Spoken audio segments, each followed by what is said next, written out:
Hey there, guys. Just straight off the bat, really here. I'm really tempted to go into my bits of cards and things here, and maybe I will in another separate little video.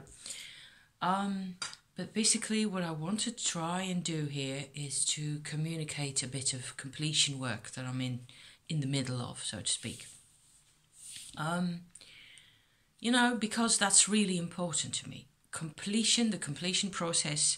Check out Google the completion process, and you will find a lot of information. Maybe you've already heard me talk about this or heard somebody else talk about this.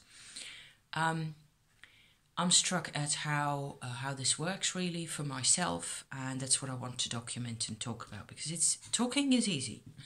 Doing is not so easy, but talking, yes. So I've got a couple of more globes of tea here. It's quite cold out here, but there's a bit of sunshine, as you can see, so you can at least make out my face and stuff. So what happens is I kind of found out a bit more about my triggers, I think, because that's the deal.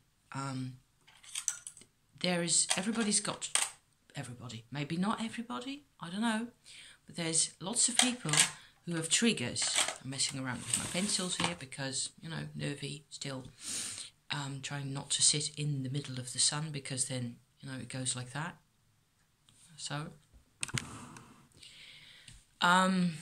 it turns out that one of my absolute biggest triggers is silence. And it has been that way since as long as I can remember. Growing up with one parent who was very much into using silence and the silent treatment as punishment also. What she was really trying to do was to control her own emotions, and that was difficult for her because there was all sorts of extra stuff going on in her life. But for me,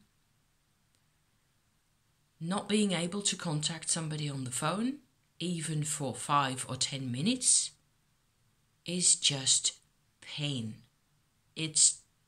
I am stuck I'm submerged and stuck at the same time in a sense and a sensation of utter and total insecurity, nothing to hold on to. It's bad.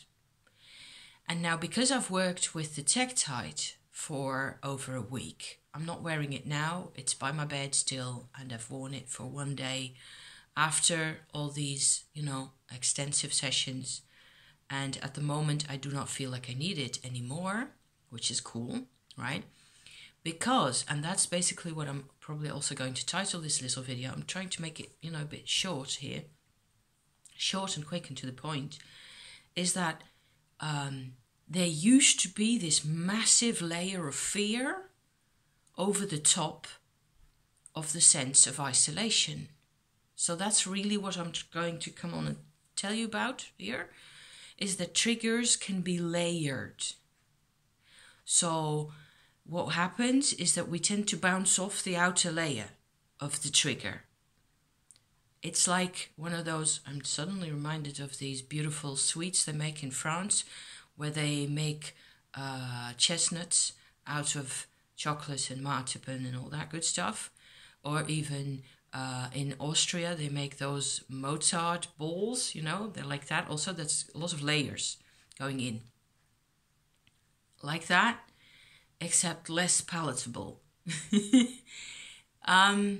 Maybe, something like that. You've isolated it like a pearl inside yourself.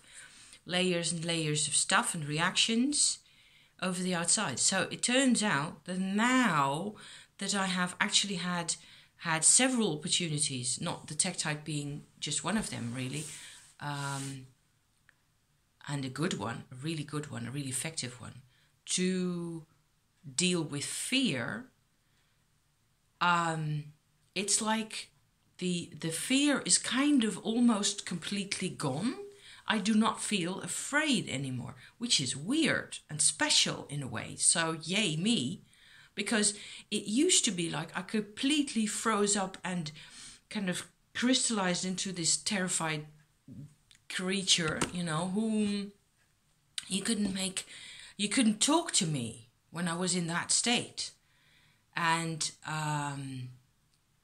that's gone, actually. What I do feel is isolation, and the isolation feels like dying inside, and that's bad. It really hurts, but it actually hurts a lot less than the fear used to hurt. And to me it feels like, or it seems like, I have worked on the layers of fear, several of them, I don't know, any number, 10 layers maybe, where I used to also be afraid of the fear itself. So it kind of starts reverberating in there as well, or it used to. And now all that is kind of expanded. So I'm really glad, I'm really pleased, in fact, that I can sort of look inside of all this, inside the pearl, as it were. And it's really strange that maybe, I don't know, I'm suggesting possibly that when I was a really small child, I encountered this sense of isolation first. And so probably at that time, that sense of isolation was really terrible to me. That's what caused me to generate these fields of fear and anxiety the whole time. See where I'm going with this? This is going to be a little bit therapeutic. 7 minutes? Yes, I think so. 7, yes. Maybe that's it, really. Maybe that's just all I wanted to hand to you here. Let me just keep this really short. And yeah, hopefully. It's doing completion means facing what's inside. However, facing fear is really hard because it's like a loop. It feeds on itself. That's the way it's been for me always. So I couldn't do it with completion alone. And it's a process. It takes a long time. And each time I've sort of sandwiched the completion activities and the trying to pay attention to how I feel instead of running away or going back to my cards or talking about other things or any of it. I've tried to face it and come back each time to how I feel, and then go to, at some point, use a crystal again, use, any type of tool, or even the Amanita, recently. Although I haven't really used that for anxiety, but other people do. Really surprising. And I suppose in the course of all that process, I have visited, all these other realms like the past lives and all that, and the astrology, and everything's just become more and more complex, really. So I'm going to leave you with that. Thank you for watching, and I will be back really soon with less of this glare on my face, I hope, in a bit to talk about my rune cards, because I got more stuff on that. Okay? Thank you for watching. See you soon.